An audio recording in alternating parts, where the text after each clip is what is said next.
चल रहा है और बच्चों के ऊपर नंबरों का बहुत दबाव रहता है। तो मैं अपने स्कूली जीवन से संबंधित एक अनुभव आपके साथ साझा करना चाहता हूं। मैं सिर्फ उतना ही पढ़ता था जितना कि परीक्षा में पास होने के लिए आवश्यक होता था, क्योंकि मेरी सहज रुचि सामान्य शिक्षा में नहीं थी। मुझे कला, खेलकूद, इसमें एक व्यक्तिगत रुचि हुआ करती थी। तो मुझे स्कूल के द्वारा ये जो नंबर गेम होता था, मुझे रास नहीं आता था। और स्कूल को अपनी प्रतिष्ठा की चिंता थी। वो इस बारे में ध्यान नहीं देते थे कि विद्यार्थी के अंदर कितनी क्षमता है। तो एक दिन मैं गुस्से में आया और मैंने अपना बस्ता मां के सामने फेंक दिया। मां समझ रही थी कि मुझे समस्या विद्या से नहीं है, विद्यालय से है, या विद्यालय के उस वातावरण से है जिसमें नंबरों का दबाव मेरे ऊपर डाला जाता है। तो मां ने ध्यान से देखते हुए मुझसे पूछा कि अच्छा, ये बताओ कि तुम स्कूल क्यों जाते हो? मैंने कहा, पढ़ने के लिए। उन्होंने फिर मुझसे पूछा कि पढ़ने से क्या मिलता है? मैंने कहा, ज्ञान।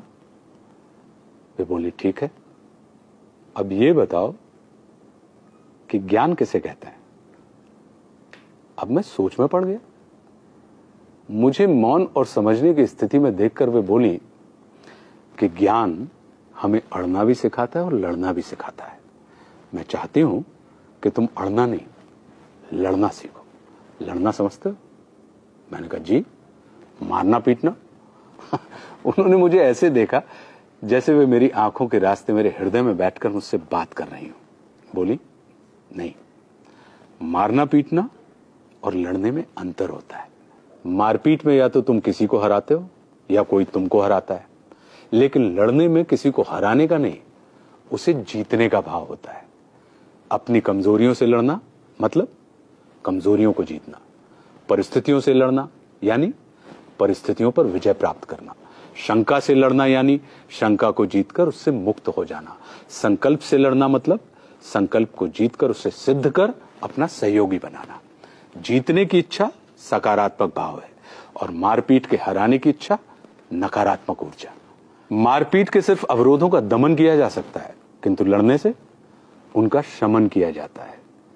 मारपीट के तुम सिर्फ कुछ वक्त के लिए अपनी तकलीफ को दबा सकते हो, किंतु लड़कर तकलीफ को समाप्त किया जा सकता है हमेशा के लिए। मैं चाहती हूं कि ज्ञान को बोझ समझ के तुम गढ़ो नहीं, बल्कि बढ़ो। तुम सफलता के लिए नहीं, स्वयं के सुख के लिए पढ़ो। फिर स्कूल में तुम अड़ना नहीं, लड़ना सीखोगे। हम तुम्हें स्कूल परीक्षा में आए प्रश्नों का उत्तर सीखने के लिए नहीं भेजते, बल्कि जीवन की परिस्थितियों का हल ढूंढने के लिए भेजते हैं। पढ़ाई बोझ बढ़ाने के लिए नहीं, बोझ हल्का करने के लिए होती है। आज उम्र के इस मोड़ पर खड़ा होकर सोचता हूं तो लगता है कि मां कितना सही थी। हम अपने बच्चों को स्कूल की परीक्षा में अव्वल आने के लिए उन पर दबाव डालते हैं। शायद इसलिए वे स्कूल में अव्वल आने के बाद भी जीवन भर फेल होने के एहसास से भरे रहते हैं।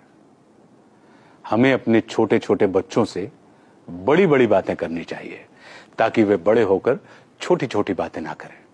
क्योंकि छोटे बच्चों के मुंह से बड़ी बातें सुनना यदि हमें सुखद लगता है, तो बड़ों के मुंह से छोटी बातें सुनना कष्टकारी होता है।